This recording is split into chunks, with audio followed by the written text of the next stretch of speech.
Yo, yo, welcome to the Elite Table Talk, where we are here with Kathy O, special guest who's been on a few times now, because we're going to dive into a spicy topic, which is gut health. Yo, yo, welcome to the Elite Table Talk, where we unpack health professionals, business owners, entrepreneurs, and just everyday people, and looking at their lifestyle, their mindset, their routines, and we see what they have done to help them move forward and really just get more time back in the day. You know, most people say there's 24 hours in the day, but there's really 16 because we sleep for 8. But how do we get the most out of those 16? So grab a pen, get some paper, let's make some notes. Let's see what we can get from this episode today. Let's go. Now, before she cuts me off, I'm going to do a quick segue to help people understand what this episode's about. If you have bloating, distension, you fart, you feel uncomfortable, your stomach just sticks out after eating something that maybe you shouldn't, you feel you shouldn't, but you do, and then you have a response, that could be an irritation to your gut. Carl, what does that mean? It means a lot of things, but to every single person, it can mean something different. With over 50% in Australia as a minimum being affected in their life with gut health implications, issues, IBS, leaky gut, or even just uncomfortable distension of your bowels in a meeting. Woo! These are all things that are related to the gut. Now, as much as I would love to polywaffle on, we're actually going to get Kathy O on today with her skill set because she is an integrative medical practitioner or dietitian, nutrition, dietetics, and breathwork specialist, and mindset, and body comp, and NLP. She's got a lot of certifications. So she's going to help us understand gut from 1, from the mind, 2, from the body, 3, the food that we put in our mouth, and also 4, the types of food. So Kathy, that's the intro. Let's get into the podcast today. Thanks for coming on. Thanks for having me. So how have you been? I've been well, thank you. I've well? been well. Yeah, I think we're going to start today with the physiology. So the dietetic side of things, the science side of things, right? Yeah, that would be good. Though I know for you, because we haven't really talked on gut health, I think for 2 years. We did some stuff on gut health together some time ago. And I know you yourself, I think you used to work in the medical clinics, used to work in hospitals, and then you've chosen really to venture out into your own path. I guess to help us get started, why did you choose to make a change? So like, was there a gap or was there something you were seeing that people don't usually see when they're seeing other health professionals? Yeah, there definitely is a gap between, and again, like you said, we all have different meanings for certain words, and the medical system is very different to wellness. And when I was working in hospitals, it's all about disease management. It's all about managing the symptoms right there and then. It is a critical kind of a setting, acute setting. And there is a time and a place for this. I really do believe Western medicine is necessary at certain times. And I always bring it back to the example of, if I'm hit by a bus, please don't call the chiropractor. Let the surgeon do his job and stitch me up. And then the healing happens afterwards, once I am stitched up, in everything that I do afterwards in terms of what I eat, how I rest, how I sleep. That's when healing occurs. And I'm creating an environment to heal. So I was working on the hospital wards and there was a lot of disease. And there would be people come in with irritable bowel disease. And it just sparked my curiosity about gut health. And it wasn't until I think a year later that I actually started researching gut health, because there were no answers as to, well, what has brought on this Crohn's disease or colitis in a healthy looking 30-year-old? How does that come about? And that was actually one of the questions that I asked one of my patients. I was like, how did this happen? And she was literally like, I woke up one day and it was there. I was like, what? Do you eat unhealthy? Do you smoke? Do you drink? None of that. She was like, generally healthy. Yeah. And she was like, I have a burger once every 2 months, maybe. I was like, I have a burger once every 2 months, maybe. Does that mean I'm going to get Crohn's disease? So it really was percolating in the back of my head, having these encounters with patients that seemed healthy on the outside, but what was going on the inside? Right. So really, there was a catalyst for you to kind of not be the end result person, but more the person of inspiring change from the beginning and educating those to have the power to make that change themselves. just understanding also, like, Whilst what's having the burgers. what's the root cause here? How did this come about? And how can we create change to reverse this, if possible? And is it possible? All those questions started arising in me. And this journey I've taken over the last 2-3 years has really showed me the power of the mind and the body. Mm. But just quick check. Can we still have burgers? Yes or no? Yes. Yes. Okay, we're good. Hey, Chrome's here. So made a shift. Can you elaborate on integrative medicine and functional medicine or traditional methods? Yeah, so integrative medicine is very holistic, and it's looking at the root cause of disease. And we're looking to help a client actually reverse disease, reverse symptoms, achieve remission, live a very high quality of life despite any diagnoses that they may have gotten, which again, you can achieve remission and you can achieve reversal as well. And we've seen this, we all know of that miracle client or patient that has achieved remission of cancer, that has achieved remission of something. And personally and professionally, I've seen people reverse type 2 diabetes, reverse, there's very little of what I haven't seen nowadays. And in fact, related to gut health, I know of people and clients who have reversed irritable bowel disease, so Crohn's and colitis. And the GP would say, you have been misdiagnosed. That scan from before was wrong. Yet we have solid evidence that, yes, they had irritable bowel disease, Crohn's or colitis, and they've achieved a reversal. The bowels are now completely healthy. Yeah, wow. And then we've got functional medicine and more of the Western approach, which again, I say it's very necessary at times. And it's a very quick in and out. It's medication based, and it's the more of the, like I said, symptom management, rather than, we're not addressing the root cause. We're not looking at the whole person. We don't have time for that, really. This is why it's completely different setting. Yeah, but both have a place. But for something like irritable bowel syndrome or the gut itself, probably not the best place to start.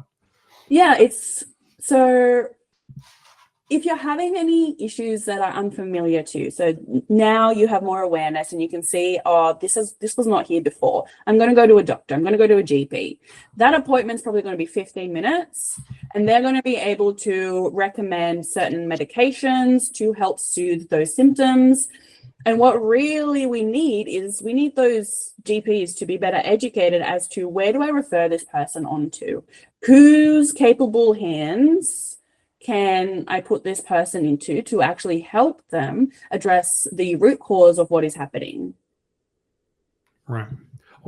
Let's peel back to then, what is gut health? I love explaining what gut health is, because I use the analogy of the Great Barrier Reef that we all love in Australia. So gut health refers to this microbiome that we have, and most people know that we have bacteria in our gut. We have bacteria everywhere. We are 90% bacteria and 10% human cells. We are outnumbered. These bacteria are everywhere, like I said, but most of them are in our gut, in our bowels. And you can imagine this gut microbiome as the Great Barrier Reef at its prime, when it's nice and healthy. So we have lots of different fish varieties. We have big fish, we have predators, we have little fish, we have corals of all sorts of colors. And this represents the different variety of bacteria that we can house in our gut microbiome. Now, what happens when we have an imbalance in the environment, just like in the Great Barrier Reef, when the temperature, when it's too hot, it's like global warming, it's getting too hot, something's out of balance, all of a sudden, these fishes are going to start to go away somewhere else, finding their environment, and the corals start to become bleached. So you can literally look this up on the internet. You can see a photo of the Great Barrier Reef at its prime and the Great Barrier Reef when it's bleached. So a bleached coral reef system is what I liken a imbalance in the gut microbiome to.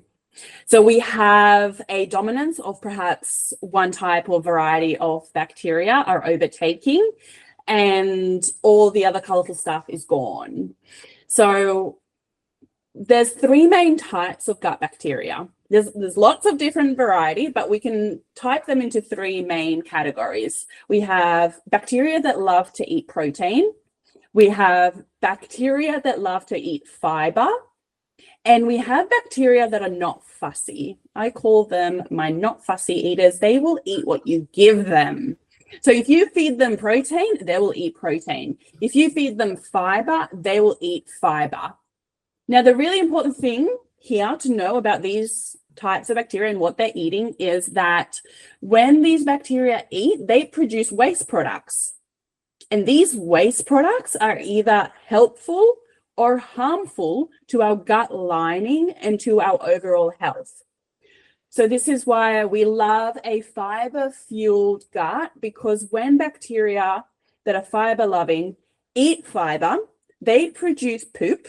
Their waste product are actually short-chain fatty acids, chemicals that help strengthen the gut lining, that help keep us happy and healthy, that help us produce serotonin, that help us produce dopamine. These are produced in the gut by our gut microbiome, these waste products, if we feed them fiber. Now, when we are feeding our gut microbiome mostly protein, and that means that the bacteria that love protein, that because it's bacteria, they multiply really fast. So you feed them protein, they'll take over. And also the non-fussy eaters, remember, they like either protein or fiber. They'll eat what you give them. Now, the thing with having too many bacteria that love protein is that our gut lining is actually made out of protein too. We've got too many of them, they'll start to nibble at our gut lining. And when they eat protein, apart from nibbling at our gut lining directly, when they eat protein, they produce detrimental chemicals, things that are going to weaken that gut lining. So this is why it's really important that we create a fiber-fueled gut microbiome. And when I say fiber-fueled, again, people have different meanings for this, and not everybody understands what a fiber-fueled diet looks like. And this is what I guide people in understanding. Start low and slow, because if we go too much at once, you're going to have symptoms because you're not used to it. You don't have the gut bacteria there yet, perhaps, to actually digest that fiber, which is why a lot of people are like, I can't eat that much fiber. Well, you can't, because you don't have the bacteria that actually eat that fiber yet. Okay, so we've got protein, we've got fiber, and we've got non-fussy.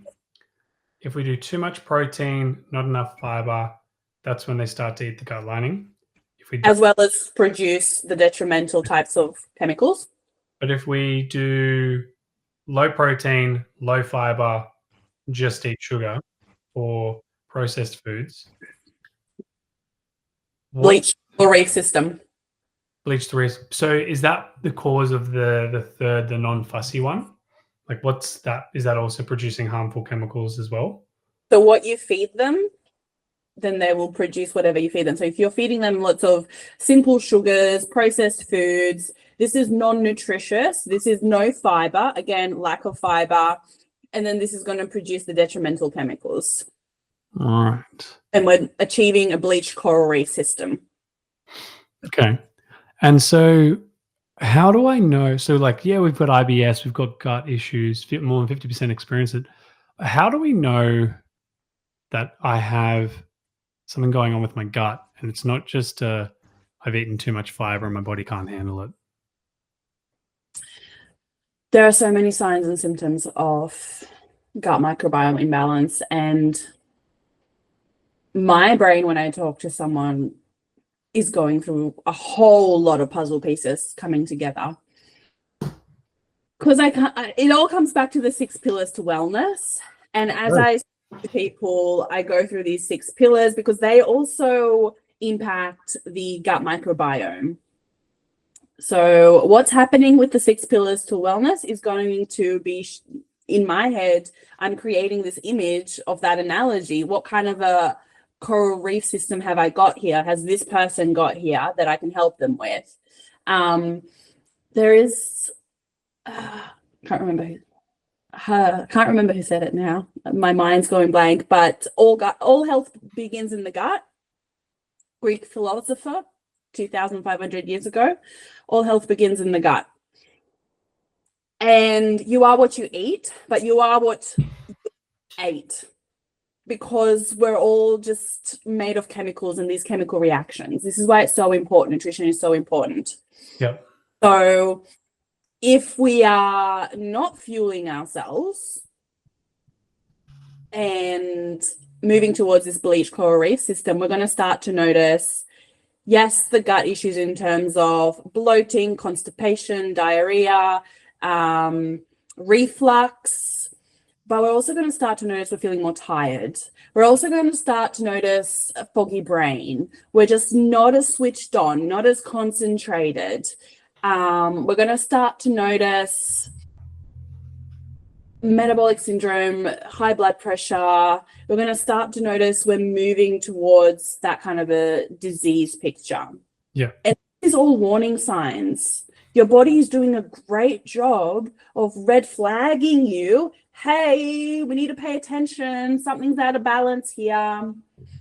And when something is out of balance, and here's the thing, research has shown that people who have these symptoms, people who have disease, are living with disease, they all have a different gut microbiome to generally healthy people. There is an imbalance there. So if you have any type of like symptom to do with disease or anything, likely it's going to come back to there's an imbalance in the gut. Right. So feeling tired, it's 2:00, have another coffee. Been doing that for years, really stressed at work, burning, they say burning the candle at midnight oil, or burn the candle at both ends. There's a point where most people just becomes, for your medical profession, becomes a bit too late for a lot of people. But for those that are tuning in, listening, it's like, well, hang on, I might have IBS, I might get bloated, I might have brain fog or low energy, Crohn's, colitis, something's going on, or I'm getting pain in my shoulder or something, there's a red flag. It's really an opportunity to go, hey, maybe don't have that coffee. Maybe I probably do need to ask myself, how am I getting enough vegetation and fiber intake? Or have I looked to eat more protein, because protein's really good for being anabolic, but it might be a factor of why I'm feeling this way? And also it's looking at the sources of protein. So I really want to highlight that we're looking at the sources of protein. Are we getting some protein from plant-based sources? Is it lean meats that we're looking at, red meat versus white meat, the fish as well? Are we getting enough of those anti-inflammatories? And also looking at, I'm always more concerned with, what are my clients not getting enough of? What are they lacking? Okay. What can we add in here? So it's not about taking away, it's about adding in a lot of the time. And the other thing I wanted to highlight there is the nervous system. Again, coming back to the 6 pillars to wellness, but the nervous system and the stress response and the stress response cycle, which actually impacts on our gut microbiome. So what you were mentioning of, I'm really tired and I need that coffee in the afternoon and work's been really hectic. Well, this is again coming back to, what are we doing with the stress response? Are we optimizing the stress response? What's happening with our nervous system? Because that's going to directly impact what's happening in our gut microbiome. Okay, so would you say then, because it's like, what about coffee? Give me more coffee.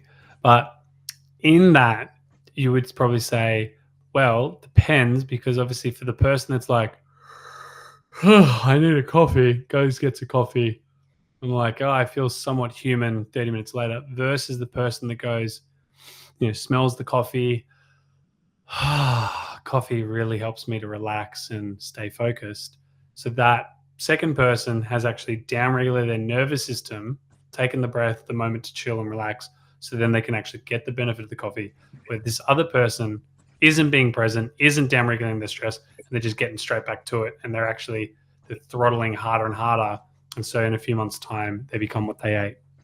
Yeah. So regardless of person A and person B, coffee and caffeine is going to stimulate our adrenals. Regardless. So we're going to So coffee, caffeine, it's going to stimulate your adrenals. It's going to give you that cortisol rush so that you can keep working, so that you can stay focused. So this is where we are actually risking that adrenal fatigue if we are constantly in that sympathetic drive, fight or flight. Coffee stimulates the fight or flight response. So if we're running on nervous energy and caffeine, we're stimulating that adrenaline, this may lead to hormonal imbalances and autoimmune problems. And again, this is coming back to gut health. Hormonal fluctuations, our gut microbiome is responsible for producing some of our hormones. Autoimmune problems, autoimmunity, it's all about the digestive system. It's all about our immune system being housed, not only in our gut, but mostly in our gut.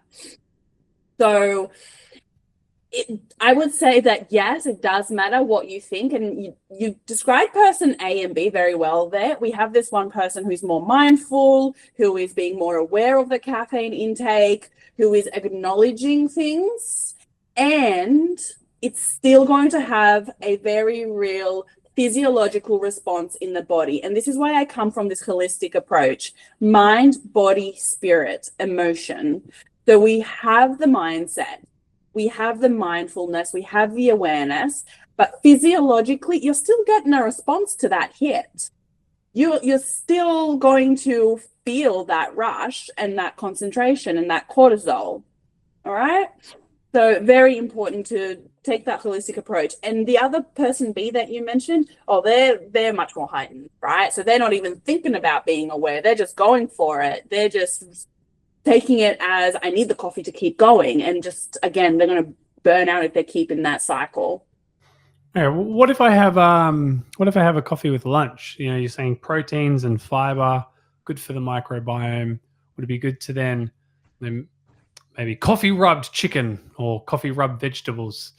Would The that coffee comes from a cherry bean, and there are many health benefits to coffee. I have a beautiful blog post about the benefits of coffee. It's the caffeine that's going to give us the hit of cortisol and stimulate our adrenal glands. And it's just being aware. I'm a self-proclaimed coffee addict. I love it. Love the taste of it. Love the smell of it. Love the performance enhancement I get from it. And I am very aware of what it does physiologically to my body, and that running on it can cause hormonal fluctuations and imbalances, especially because it is processed through the liver.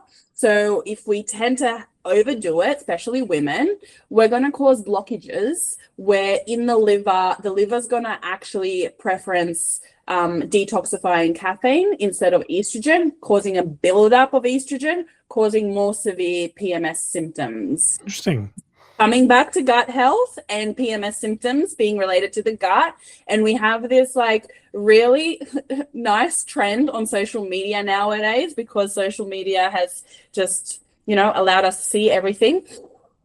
Women, I've noticed, and I want to debunk this whilst I have you here, they're posting these pictures of themselves looking like 3, 4, 5 months pregnant, I don't know, with PMS symptoms leading up to their periods, and they're like, this is normal, my body changes. And yes, I understand that to a degree your body's going to change throughout the month, bodies are fluid, not to the extremes though. When someone is extremely bloated leading up to their period, this woman has hormonal imbalances and a overload of toxins in their body. It's not normal to feel that uncomfortable. So it's really, again, noticing, is this something that's been happening all the time? Like some women, I don't know, look, I got my period at 14 years old. I was never bloated. And then growing up and having business and more stress, things change.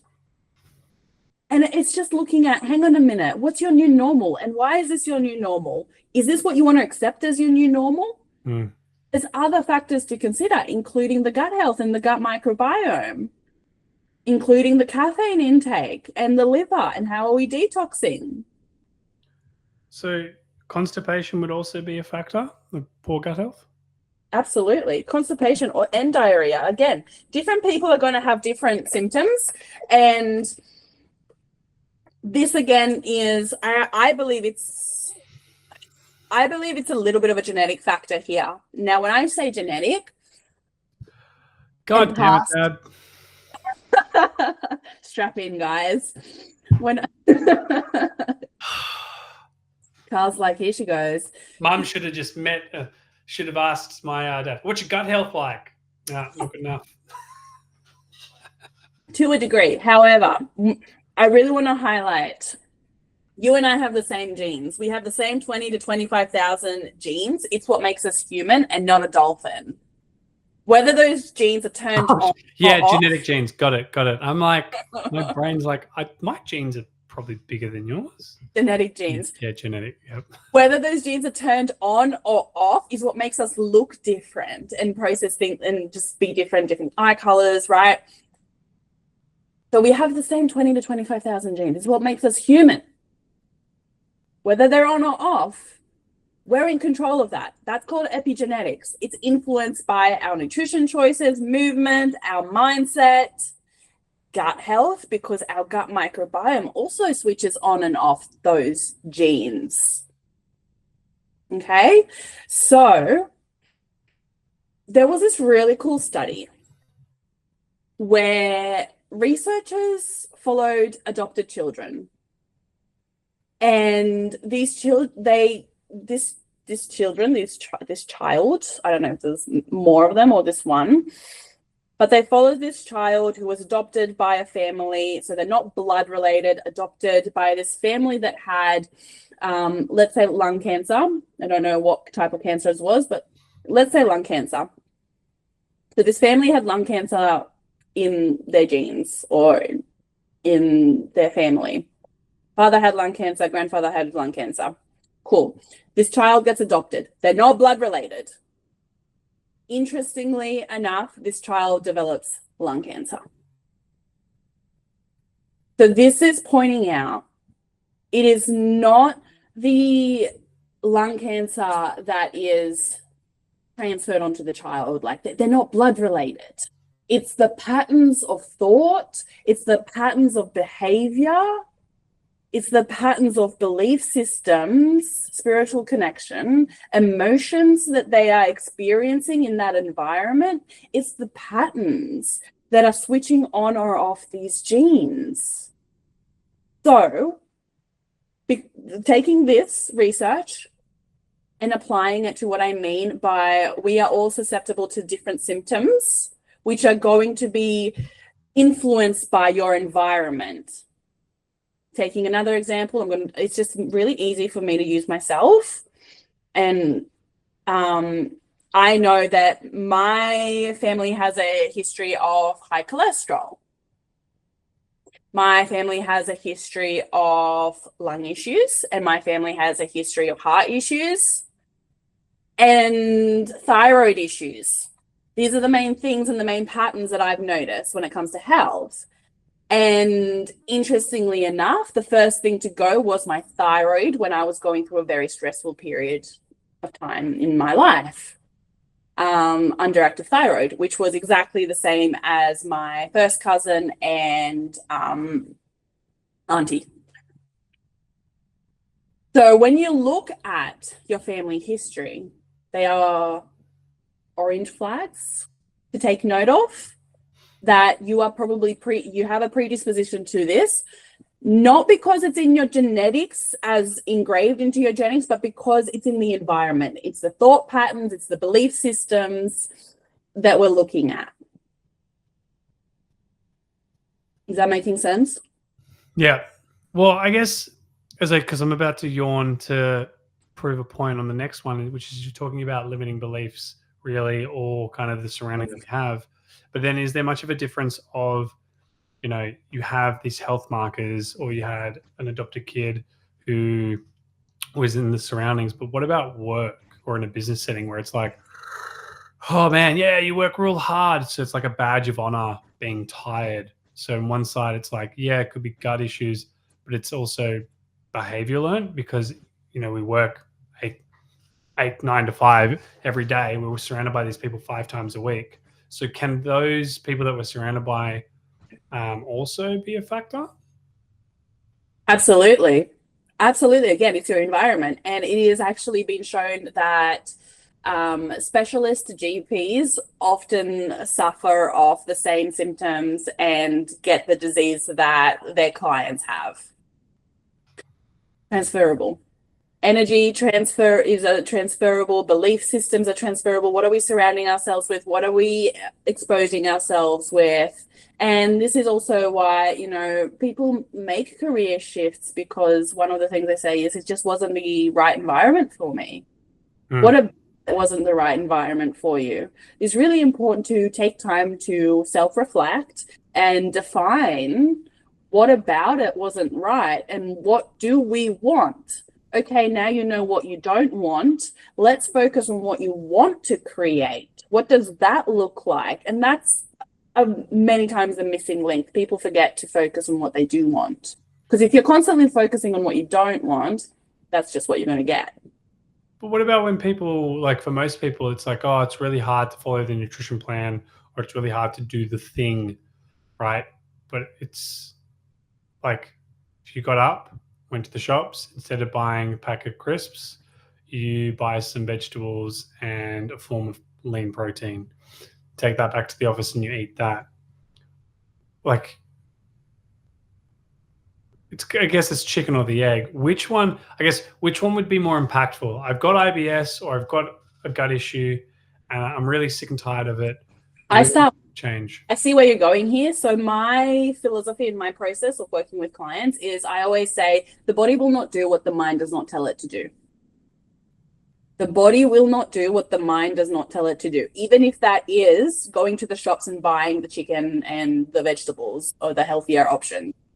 The body will not do what the mind does not tell it to do. So it's about how you talk to yourself and what are you telling yourself first and foremost, because we are going to eat foods and choose foods that are congruent with who we believe we are. So we need to start with the beliefs, start with the mindset of who is this new person I am creating, this healthy version of myself. What does this person do? How does this person think? And how can I make this easier for myself? I love that question. It's been coming up for the last 2 months. How can I make this easier for myself? Well, maybe we don't buy the processed foods because the new version of me doesn't have those foods at home because I don't eat it because I focus on whole foods. What environment are you creating to bring forward this new person, this healthier version of you? How are you creating the environment to help your gut microbiome heal? Yeah. Okay. So pretty much, who am I? Where am I? What am I doing? What am I eating? How am I doing it? So I've got a gut issue. I want to make a change. And I understand there's these microbiomes and I've got this colitis, or I could have something, but I'm not quite sure. I'm not sure if I go to the doctor or if I go to listen to my friend who's done something, or I go to a trainer. I guess for anyone that's noticing these issues and starting to like,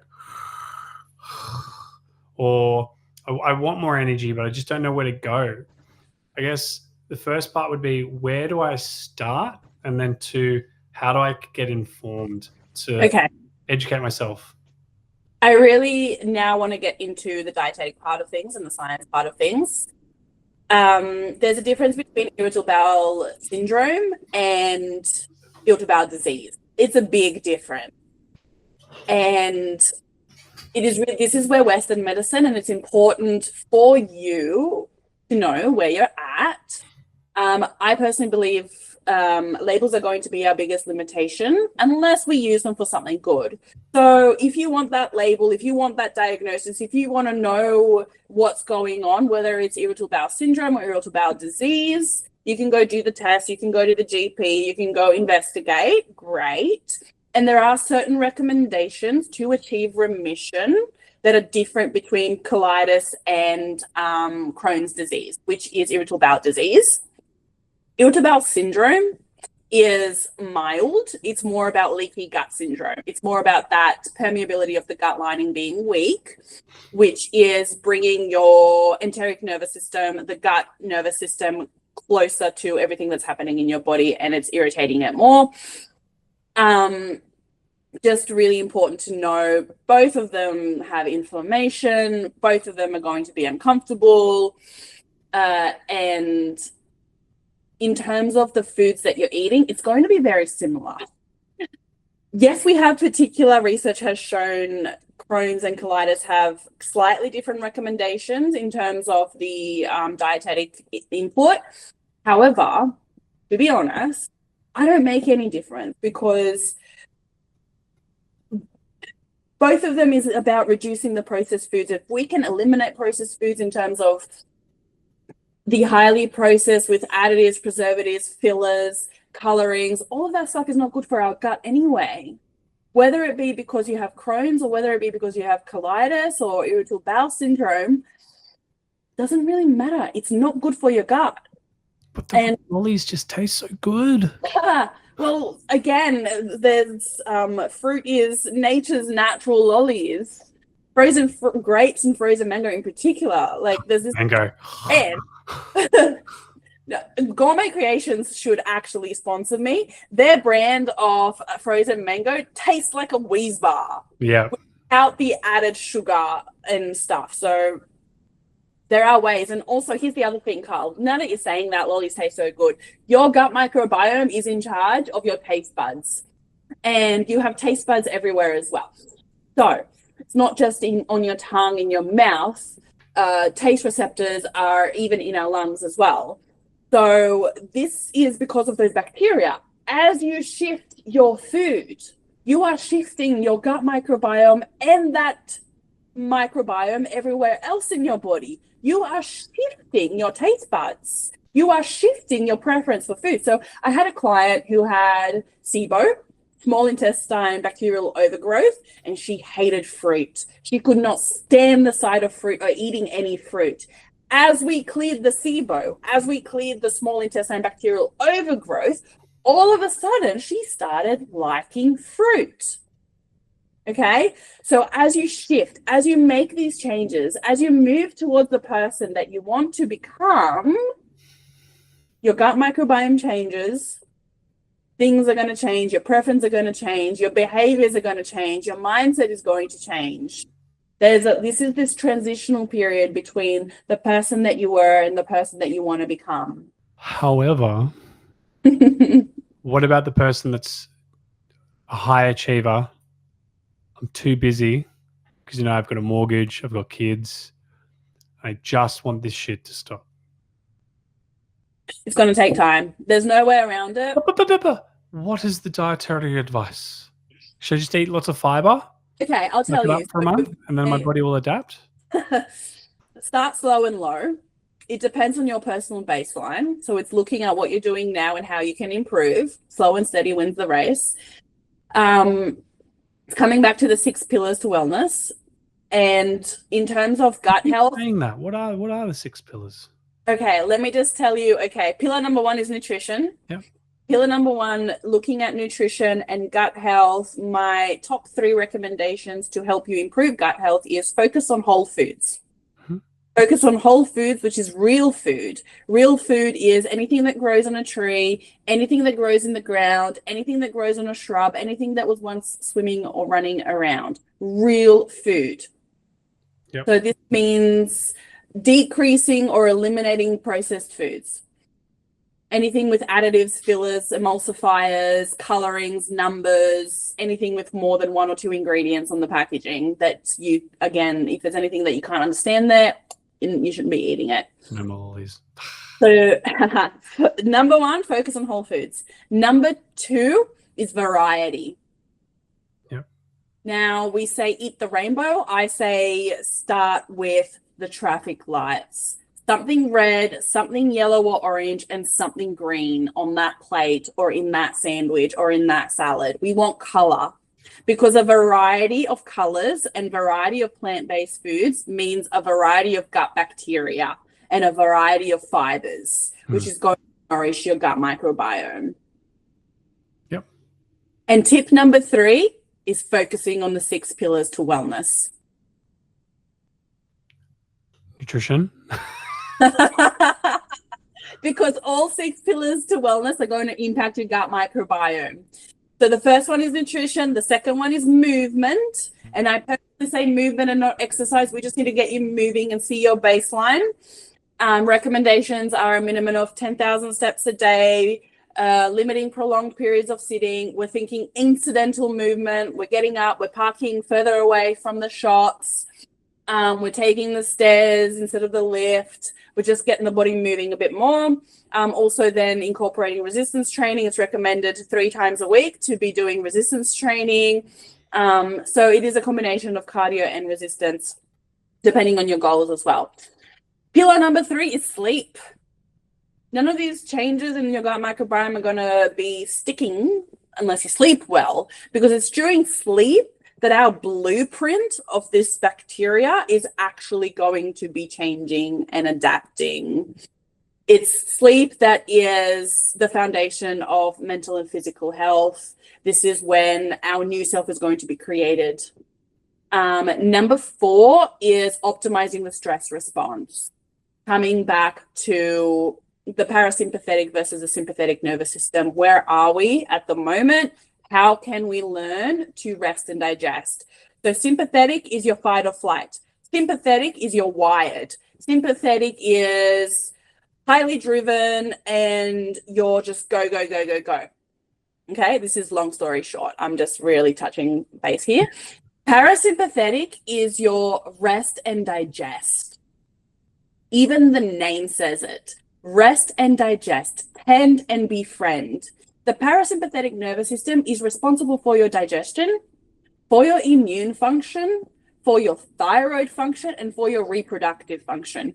So if you're constantly in fight or flight, wired and sympathetic, you're not using your parasympathetic. So you're not digesting your food properly. So you're going to be bloated, or it's going to send you to more toilet time with diarrhea. Again, everybody's going to have different symptoms because you're not using your parasympathetic nervous system. Okay? So that's pillar number 4. Pillar number 5 is light therapy, getting up, getting the first sunlight of the day, and really setting our circadian rhythm, which is responsible for when everything in the body works, not just our sleep-wake cycle, but everything.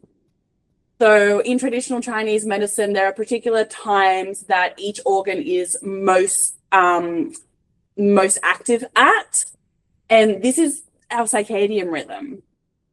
And pillar number 6 is mindset or spirituality, because what we think and what our belief systems are, it's actually going to impact what chemicals we produce in our body. All right. Well, with those 6 pillars, breaking into nutrition, movement, sleep, stress response, light therapy, and spiritual or mindset. I gotta say, optimizing the stress response. Optimize stress response and optimize your sleep. Would be fun thing on sleep is watching a researcher and people are like, how do you get better sleep? And he's like, do less. It's like, no, like what supplements should we take? What should we journal? He goes, man, you guys always want to know how to be better. The way to be better is to do less. And they're like, so yeah, yes, Ty, that's true. It's easier for myself. How can I do less and achieve more? Though, if we were to look at the average person, so person 1 is we work 9 to 5. We have subtle intolerances, or we have maybe an allergy, give or take. We're aware of it. We're maybe eating meat every day, because of dinner. We get ham on the bone for a sandwich or tin tuna. Then sometimes we have some some juices in the morning, a muffin, get some energy. Maybe we're doing a bit of dairy through the day, so we're getting some saturated fats because, fats are good. Store-bought, not butter, not avocado. It's a bit too pricey, so getting cheap. And then looking at maybe, alcohol. It's Thursday, one more day to work, so, it's been a big week, so probably having 2 glasses, which is probably the bottle. It's a big glass, but it's 1 glass. Then, Friday, it's time, got to network, got to party more, so a few more drinks. Been hungover Saturday, sleep in, wake up at maybe 9, 10, maybe exercise, maybe go bacon and egg, or party again with friends, and then we're hungover on Sunday, bacon and eggs. For Sunday, don't really eat because we're still recovering. Then, maybe we get some takeout. So the typical person there, meats, but then we might have a vegetarian or vegan, which is pretty much the same thing, but we're not even doing lean proteins anymore. So maybe we're doing tin beans, or we're doing store pork. They call it chicken, and it confuses me. It's plant-based chicken, but it's not chicken. It's just like, oh, there's fake meat nowadays. That's a really good. It's not fake meat. I just got to say that if you don't understand the ingredients, if there's emulsifiers in there, if there's additives, preservatives, colorings, numberings, stay away from it. So there is the stuff that they do out of like fungi and mushrooms, corn, I think they call it. That's okay because it is actually natural. But then you've got the like fake meat stuff with all the additives. That's no good. Yeah. So, okay, we got those 2 examples. So those are the typical, it's usually a lot of people that we see in Vitruvian studio, see a lot of these people come through and they're like, yeah, my nutrition's good. And it's like, do you even drink water? Like, oh, not really. I'm like, maybe start there. That's great. You had a bottle. So from what you're saying really here is, as much as you could change 50 things at once, start with 1 at a time. So do the water today. In 2 days' time, you don't have to give up your fake meat if you're wanting to do fake meat. Totally cool. But maybe look to increase your, like, how many, I only eat green vegetables. Okay, well, let's look at the orange and the red. And these challenges that they may experience from IBS or colitis or Crohn's, they're going to keep coming up, but they'll slowly over time start to fade away. Don't know. How soon can you make all the changes? But you'll start to notice and then here's the thing, it depends on the person in terms of how motivated they are to create change as well. And it depends on their baseline and what they're experiencing and which one of these 6 pillars, like when I'm speaking to a person, I like to give them structure in the beginning if they don't have any structure. Again, it depends on the baseline. Someone might come to me with a beautiful structure of having breakfast, lunch, afternoon meal, like a snack, and dinner. And then someone might come with me who doesn't have any structure in the day about eating. Start with, okay, you are in control of your eating habits. And really placing the responsibility on the person to make time to eat food. And really create those protected meal times. So it depends on the baseline, where the person is going to start at, what kind of symptoms they have, or in terms of what kind of results they're going to get over what time. But most people that I work with, they start to see results and start to feel better 7 to 14 days later with guidance. Literally. I've had people within 7 days sleep better, less symptoms. And again, it depends on, like I said, the baseline. What are we working with? The baseline that I gave you. So I guess with those 2 examples that I've given you, we're doing well Monday to Thursday. We start to let those those alcohol, excessive additives and extra foods or extra meals, or it's Kathy's birthday this week. Oh, chocolate mud cake. To be rude if it didn't. So we're making changes by eating the rainbow, like based off your 6 pillars. With the 2 examples and all the people you've worked with, have you seen a common trend of? I found that light therapy in the morning and optimizing stress response through breath work have been the 2 biggest, over most people, the biggest game changer for people, or is it really just personalized? It is really personalized, and I know. So if you want more information, tune into New Fit Wellness. Check out the blog 6 Pillars. Let me tell you though, the process is always the same.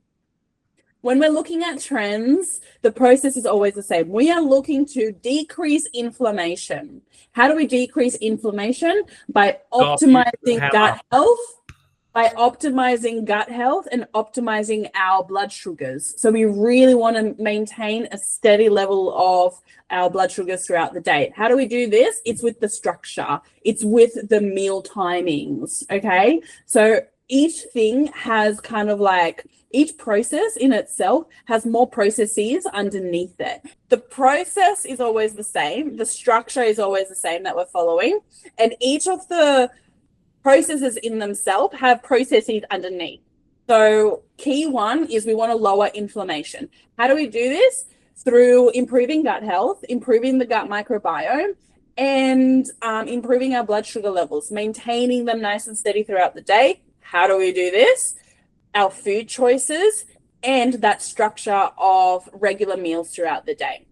So that's step number one. Step number two is supporting the adrenals. So this is coming back to optimizing the stress response. And this is coming to that parasympathetic nervous system. We want to learn how to drop back into the parasympathetic nervous system. Step number three is increasing our detoxification processes. So this is supporting our liver, our kidneys, our bowels, our lymphatic system, sweating it out as well. And then step number four is emotional release. So this is where breathwork also upregulates the detoxing pathways. So technically breathwork goes under both increasing detoxification pathways and emotional release. And then the emotional release stuff is all the belief system stuff, the mindset stuff. And again, it depends on the person. This is why it's so individualized. When I would recommend introducing that breath work will be different for each person, depending on the baseline of where they're coming from. So some people just need structure first. Some people already have that structure. Some people know themselves pretty well already. Some people need to gain awareness. And then sometimes people come in with self-sabotaging behaviors. Breathwork is a really great tool to use with self-sabotage because it helps us realign and understand the limiting beliefs underneath that self-sabotage.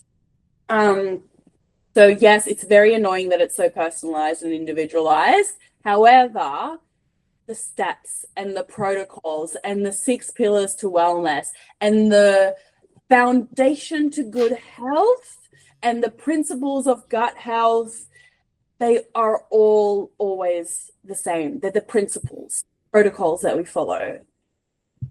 Okay.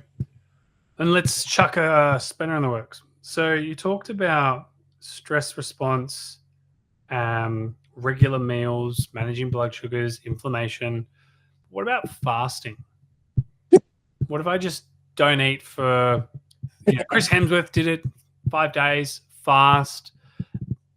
But I guess, again, we've now got, 2 examples. We've got plant-based, we've got the Gen Pop, eats meat, plant-based, but we're going to split those 2. One that goes into eating, the traffic light system, but then the person that actually goes straight back to what they were doing. So 1, what's your thoughts on fasting? And then 2, is fasting beneficial or could it be a problematic if they did fasting and they went back to the exact same thing they did before? Of course. It takes about 28 days for our gut microbiome to readjust and create a new setting kind of for 5 days? Oh. About 20 days for it. And it starts with the next meal that you eat though. So consistency and maintenance is key. The key is to actually maintain your behaviors because as soon as you fall back into the behaviors that you used to do, your microbiome is going to change towards that microbiome that was there before. So you start getting the same symptoms. So maintenance is key, which is only going to change through changing your belief systems and becoming this new person that you are. So when it comes to fasting, fasting is a strategy. Fasting is a strategy that can be introduced at certain times, and fasting has many different protocols. So in terms of the research behind fasting, we don't know what the best type of fast or method of fasting is for best performance. So Quick one. it's very individual. I want to say What I will say about fasting is that my first question is always, when is your last meal and when is your first meal? Because naturally we are fasting overnight, and research has shown for gut health, anywhere between 12 to 16 hours is beneficial for our gut microbiome. This just allows the gut to do what it needs to do in terms of digestion and resetting itself. So when is your last meal and when is your first meal? A minimum of 12 hours is what I recommend. And then I will adjust this according to the client and what their window looks like. In terms of, again, different types of fasts, we have juice fasting, we have cleansers, we have fasting where we don't eat meat for 40 days because it's Lent. We have Ramadan fasting as well. So it is, again, about acknowledging and respecting the person and what they want, and also considering the end goal that they want. What do they want to achieve out of this? Is this something coming from a performance-based, athletic-based? The priorities of an Olympic athlete are going to be different to someone who is looking to improve their spiritual connection. Okay, so we're going to take different approaches to our fasting in terms of what is the goal that we're trying to get out of here. So if the goal is gut health, if the goal is improving gut microbiome, this is what I said first, anywhere between 12 to 16 hours is going to be enough, that overnight fast. So if I'm doing a fasting so number one, if you're going to do a fast to help with your inflammation, then really you need to be aware of the decision choices you're going to make after that. So if you're someone who's like, I'm just going to do it for 5 days because mate said it was good, but then I'll just go back to the exact same thing I was, you're better off. You're not going to get the benefits that you want. It's just going to come back to where you were. The other thing about fasting I'll say is fasting is not for everyone. And staying considerate about any disease that you are managing at the moment and getting advice on whether fasting is for you or what approach to fasting to take, how to tailor it for you so that it is safe. And it's the transitional period again. That transitional period from now we're fasting, now we're on a juice cleanse, now we're starting to reintroduce foods, now we're starting to reintroduce more solids. That transitional period is going to be very crucial for you to have someone to guide you through that as well. Because again, there is a way to do this. And even religious fasting, there is a way to do this. Well, then let's pivot. Sounds like fasting is dependent and we're looking for the gold. I want to be able to just insert this, do that. Good. Don't have to think about it. Clearly have to think about it. I guess the question then that would follow is, I guess here is IBS, colitis, Crohn's. They're all something. They're all something. They're not exactly the same. You said they're inflammation, but they're causing something in my body differently to someone else. So I guess, are there, as you said, you've got a structure, you've got your 6 pillars. Everyone's different, but the process would be similar. Like if I'm working with someone with light therapy, we're going to be doing this. We're getting sun on the eyeballs, maybe the butthole. I don't know, whatever that person needs and works for them, of course. Though with IBS, colitis, Crohn's, are there metrics to be looking out for? Or because I guess the way I would look at it is, with the average person, we're working the 9 to 5, stress is up, kids, partner. Quality of life. Say again? Quality of life. We're looking at the symptoms that they're experiencing. We're looking at, so there are tests that people can do. There are functional testing that can show us a bit more about the permeability of the gut lining. And there are tests that can show us the gut microbiome balance as well. And I don't necessarily recommend these to everyone unless the person is really curious. And I love looking at the results. I'm a curious person. I love looking at scans. I love looking at what's going on the inside. However, it's not necessary for me to guide you towards better quality of life through the principles, because in my head, I'm piecing this all together anyway. It's just an additional thing that you can do to gain even more clarity. And they do come at a cost, of course. So it is about how much do you want to know about yourself and how much you want to invest. Personally, I have done these tests for myself as well. Again, it comes back to me being so curious about what's going on. In terms of the metrics, what are we looking at? We're looking at how is this person's quality of life improving? How is their progress in business or in their career improving? How are their relationships improving? Because all of these things are going to show us ultimately as well those changes within themselves. As within, so without. When we're changing the microbiome, when we're achieving health from the inside, things are going to start to change on the outside as well. So what would be 3 markers to look out for each of these? 3 markers for health? Yeah, for like, are the markers the same with IBS, Crohn's, colitis? Like you've said, they're the outside factors of their relationships, their life, the day-to-day, how they're feeling and how it impacts them. Though, you know, for example, if I'm a diabetic, I'm going to be, you know, looking at my blood sugar levels. So if it's not where it needs to be, you know, use insulin or manipulate the sugars, right? Is there a way that I can put something on my arm or get a blood test? As you said, some of these tests don't work, but I should be looking at certain factors. Like example, let's say Crohn's, is it because I don't get enough vitamin D? So I should be focusing on light therapy, but IBS is actually due to I'm eating too much sugar. So my fiber and my protein bacteria aren't being nourished. So, okay, maybe reduce my sugar. No, I still want my sugar. So I still eat a little bit, but I'm starting to eat more vegetables and more proteins. Yeah. What if I'm someone who's got one of these things, or I think I do, what could I be doing? Whichever out of the 6 pillars, but then what should I be looking for? So there are, in terms of irritable bowel disease, Crohn's and colitis, well, the first thing we want to achieve is clinical remission. So we don't want you to bleeding and discomfort. So we want you to achieve clinical remission first. So this, you might be going through an acute, severe symptoms. This might require medication. And during this time, you need to actually lower fiber because we don't want to irritate the gut even more.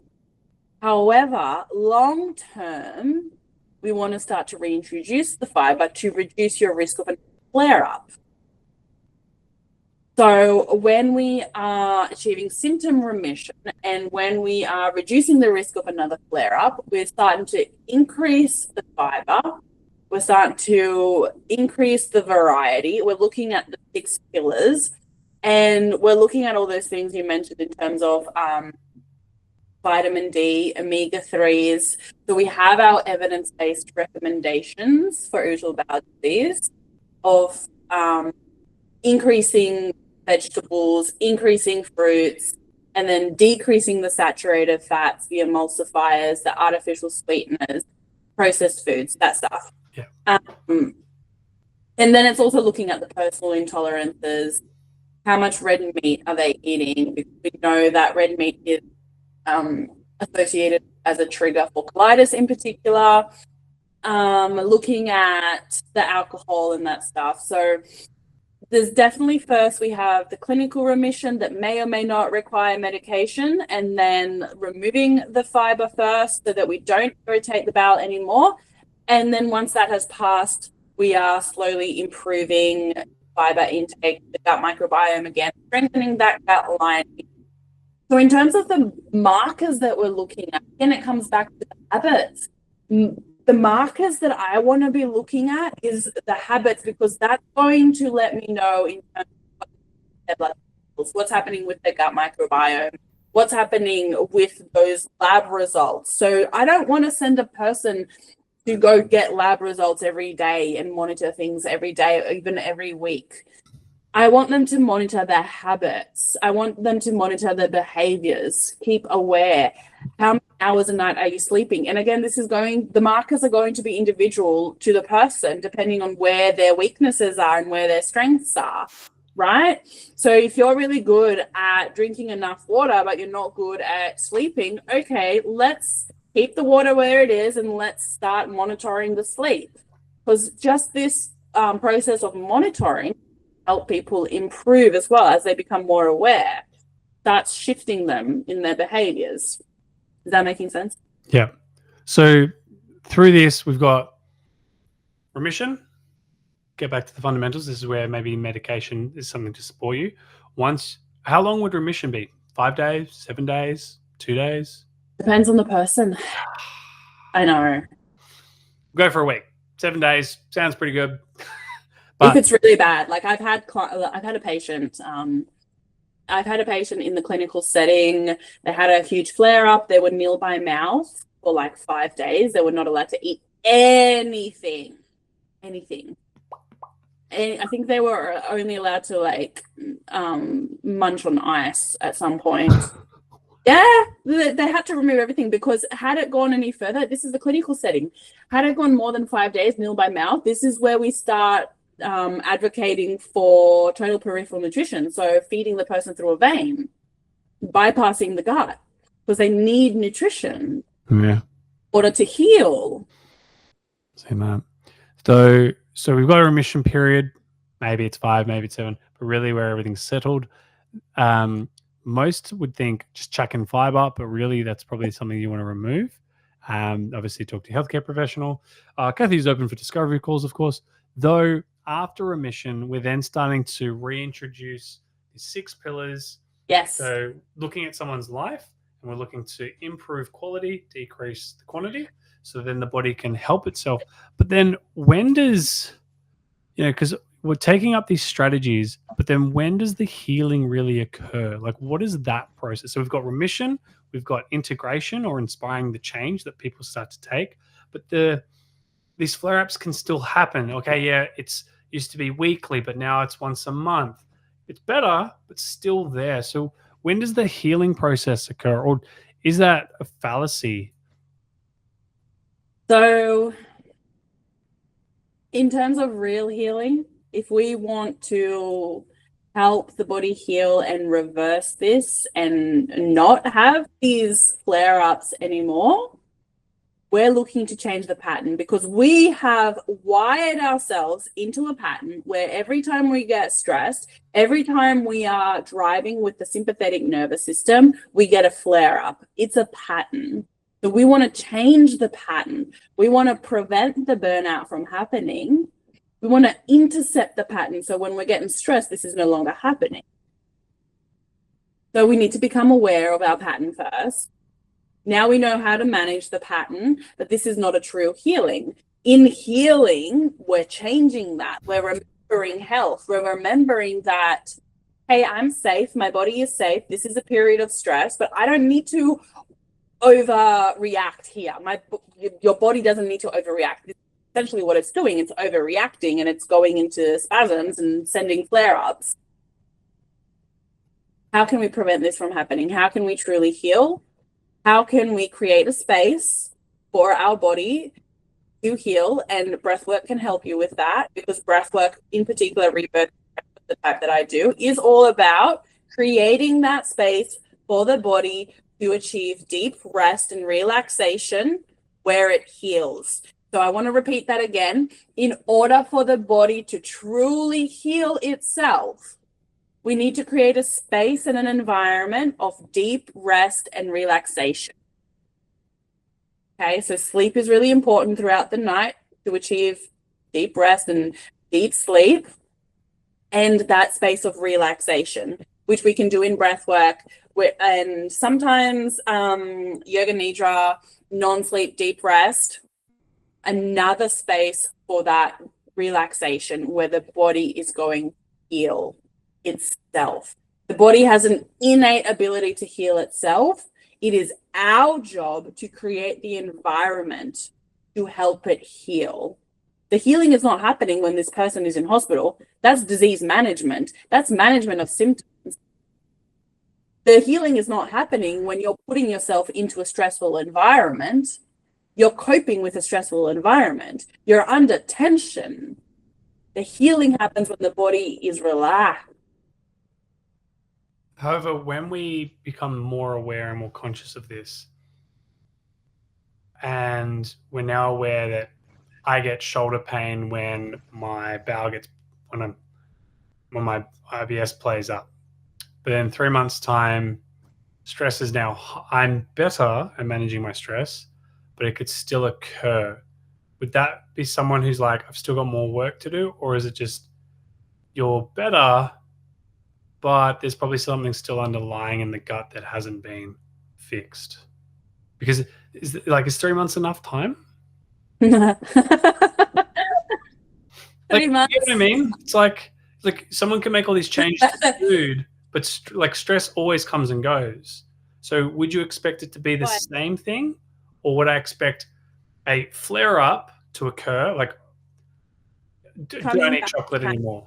Okay, so coming back to patterns of behavior, and you cannot step into the same river twice because the water is always flowing. Same thing is happening with our body. Our body is constantly regenerating and creating new cells. Therefore, if you got diagnosed with bowel syndrome or disease in January and it's October now, you do not have the same irritable bowel syndrome or the same irritable bowel disease. You do not have the same colitis.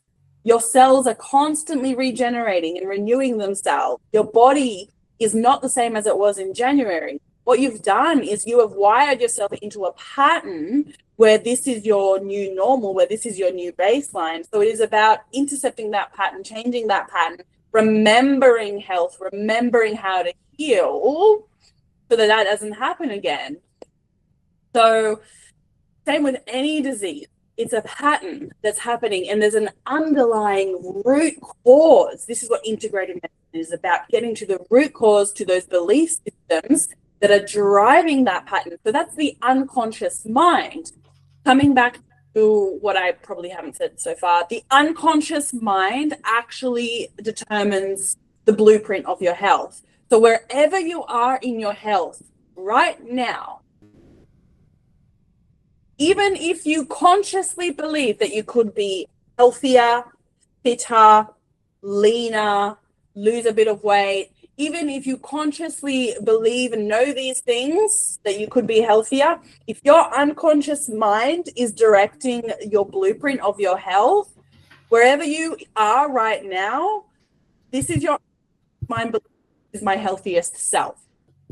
So this is why healing is a remembering of this ability to heal, that I am safe, that I am allowed to be a healthier version of myself. I give myself permission to change. It's all about underlying what is it that is driving your unconscious mind to keep you here where you are. That's going to help you step into your new version. Now, this is sounding a little bit abstract now, but we conscious mind and we have this unconscious mind, and this is why I come back to mind, body, spirit. You are not your thought. You get to choose your thought, and your thoughts are going to be impacting what's happening in your body. So we need to be really careful about the thoughts that we choose. And I have an example here. Okay, this is a really good example. I literally had a client call me up the other day in a panic. And he was like, I did this energy healing thing with this lady, and now I'm like freaking out and think she had bad intentions and she did this voodoo stuff. And this person had never heard about energy healing before or Reiki. And I kind of chuckled a little bit and I was just like, okay, so some people call it Reiki, you're calling it energy healing, she called it energy healing. It's movement of energy, it's movement of emotions. We have a blockage, we're out of alignment somewhere. I was literally like, calm down, you are going to be fine. Take a minute. This person had pure intentions by the sounds of it from the conversation that you had with them. And also the biggest poison and evil that you are feeding yourself right now is coming from your mind, because you are driving these thoughts of panic. You are driving this anxiety with what you are thinking about what this person did, which they did or did not do.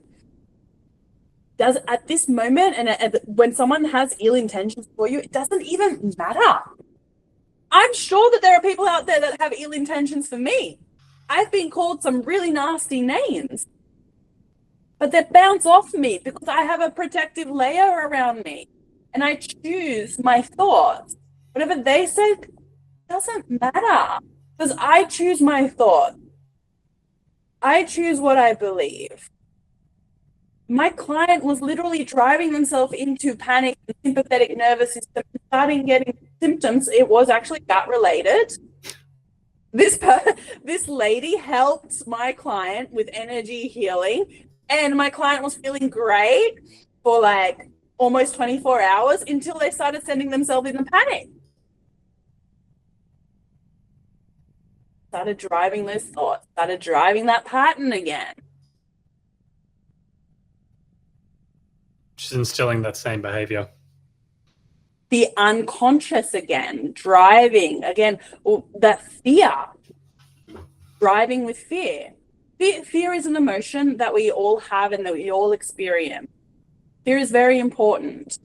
Our primitive brain, hindbrain, is always looking for dangers and signaling fear when we're in danger. However, nowadays, danger is not what it used to be before. So we really need to relearn and learn more about how to support our body, our primitive brain when it signals fear.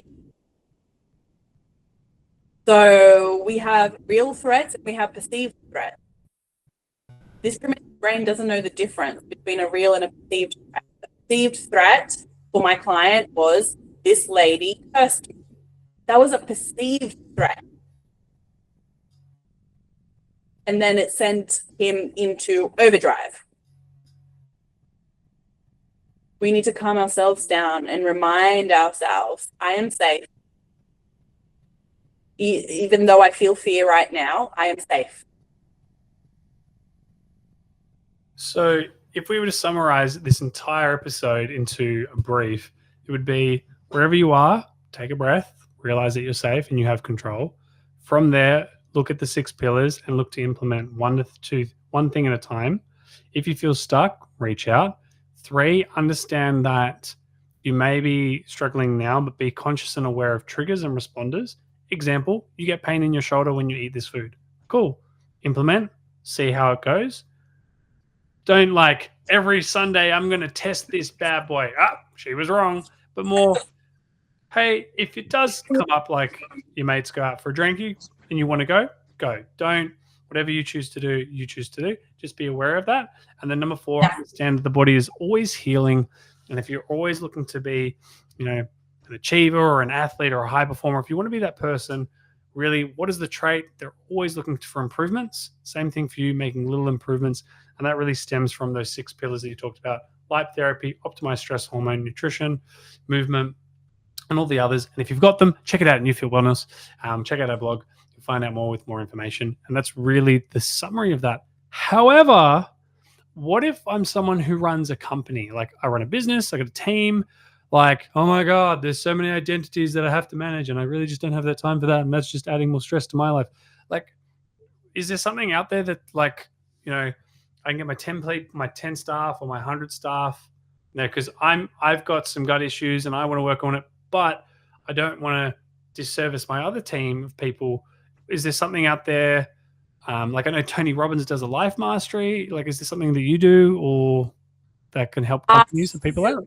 You brought this up. Of course you did. So I have created... This has not been rehearsed, I swear. We don't have a document that says all this information about IBS or bowels or detox by designs or wellness. I mean, what? Wellness? Is there like a wellness in the workplace?